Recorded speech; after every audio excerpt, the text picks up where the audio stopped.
pessoas lindas! Como vocês estão? Tudo bem? Tia Mônica está aqui no Rio de Janeiro. Sim, é uma coisa rara, mas Tia Mônica está no Rio de Janeiro. O tempo está uma bosta.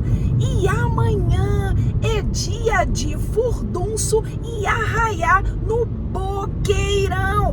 Boqueirão amanhã vai tremer, pessoas lindas. Boa tarde e bom final de semana!